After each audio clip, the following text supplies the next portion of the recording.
నాగర్ కర్నూలు జిల్లా పోలీస్ తరఫున cordon and search operation జరిగింది. ఈ కార్డన్ అండ్ సెర్చ్ అని అంటే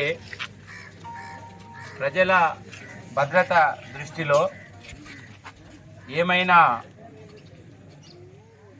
అనాథరైజ్డ్ వెహికల్స్ కానీ, స్టోలెన్ వెహికల్స్ కానీ, ఇల్లీగల్ ఐటమ్స్ కానీ, ఇట్లాంటివి కానీ ఎవరైనా అపరిచిత వ్యక్తులు కొత్త వాళ్ళు కానీ ఉన్నట్టయితే వాళ్ళని చెక్ చేయడానికి మరియు ప్రజలకు మేమున్నాము అని భద్రత భరోసా కల్పించడానికి కొరకు ఇది ఉద్దేశించబడింది.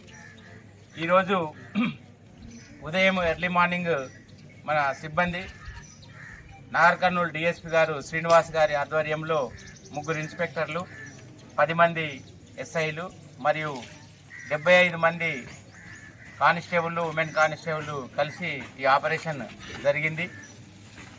ఈ ఆపరేషన్లో ముఖ్యంగా ప్రజలకు ఎలాంటి ఇబ్బంది కలిగించకుండా మేము గ్రామాన్ని క్షుణ్ణంగా ప్రతి ఇంటికి వెళ్ళి ప్రతి వారిని చెక్ చేసి ప్రతి వెహికల్స్ ఏవైతే ఉన్నాయో వాటిని కానీ ఇంకా వస్తువులను కానీ ఇల్లీగల్ వస్తువులు ఏమైనా ఉంటే చెక్ చేయడం జరిగింది. ఈ చెకింగ్లో ఈరోజు మాకు 38 మోటార్ సైకిళ్ళు, 5 ఆటోలు మరియు కొన్ని ఫ్రీబీస్ ఇవి ఎలక్షన్ల సందర్భంగా ఉచితంగా పంపిణీ చేయడానికి ఉద్దేశించినటువంటి కావచ్చు అని అనుమానం మీద కొన్ని వస్తువులు కూడా సీజ్ చేయడం జరిగింది. దాంట్లో కొన్ని ప్రెషర్ కుక్కర్లు, తర్వాత ఫ్యాన్స్ ఉన్నాయి, కుకింగ్ ఫ్యాన్స్ అట్లాంటివి కొన్ని ఉన్నాయి. వాటిని చెక్ చేయడం జరుగుతుంది. వాస్తవంగా అవి ఫ్రీబీసా, ఉచితాలు పంపిణీ చేయడానికి తీసుకొచ్చినాయా లేకపోతే ఇంకా వేరే విధంగా అనేది చెక్ చేయడం జరుగుతుంది. ఇదే సందర్భంగా ఒక బెల్ట్ షాప్ కూడా రైడ్ చేయడం జరిగింది. దాంట్లో కొంత లిక్కర్ కూడా పరిమితికి మించిన లిక్కర్ కూడా సీజ్ చేయడం జరిగింది. ఈరోజు ఇక్కడ సీజ్ చేయబడేటువంటి 38 వెహికల్స్ ఏవైతే ఉన్నాయో వాటి గురించి మీరు ఎవరు చింతించవద్దు. నేను అనుకుంటా వాటన్నిటికి కూడా పత్రాలు ఉంటాయి. వాటిని ఇప్పుడు ఇక్కడనే చూపించి మీరు తీసుకోవచ్చు. ఈవెన్ మీకు ఆర్సీ చేతిలో లేకుంటే M-Wallet అనే అప్లికేషన్లో చూపించినా కూడా ఇక్కడనే రిటర్న్ చేస్తాము. ఇన్సూరెన్స్ ఉందా అవేం అడగము, కానీ ఆర్సీ ఓనర్షిప్ బండి ఎవరిది అనే ఒక ఐడెంటిటీ మాకు చూపించి బండి తీసుకోవచ్చు. దాని గురించి ఏమి ఇబ్బంది ఉండదు.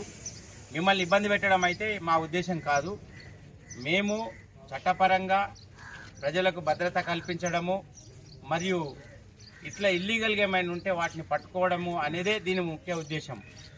ఒకవేళ ఇప్పుడు ఆ బండ్లకు సంబంధించిన ఐడెంటిటీ ఏమైనా చూపించకపోతే వాటిని పిఎస్కి తీసుకుపోతాం. మేము అక్కడికి పోయినాక కూడా రేపు కానీ ఎల్లుండి కానీ వచ్చి కూడా మీ డాక్యుమెంట్ పత్రాలు చూపించి బండి తీసుకుపోవచ్చు. అది చివరికి ఎవరైనా ఎలాంటి పత్రాలు లేని డాక్యుమెంట్ ఏదైనా ఉంటే మాత్రము చట్టపరంగా దాన్ని సీజ్ చేయడం జరుగుతుంది. ఇక్కడ ఎవరికి అసౌకర్యం కల్పించలేదని నేను అనుకుంటున్నాను. ఇంత పకడ్బందీగా గ్రామాన్ని 10 టీములుగా తయారు చేసి 3 చెక్ పోస్టులు బయట పెట్టి క్షుణ్ణంగా పరిశీలించి ఈ విజయవంతంగా కార్డన్ సెర్చ్ నిర్వహించినటువంటి నాగర్ కర్నూలు సిబ్బంది డిఎస్పీ శ్రీనివాస్ గారికి మరియు వాళ్ళ సిబ్బందికి కృతజ్ఞతలు, ధన్యవాదాలు తెలియజేస్తున్నాను. ఎలక్షన్లు జరగబోతున్నాయి. ఎలక్షన్ల ముందు నిర్వహించడము ఒక భాగము, మరియు ఇది ఎలక్షన్లనే కాదు నార్మల్ కోర్సులో కూడా ఇది జరుగుతూ ఉంటుంది.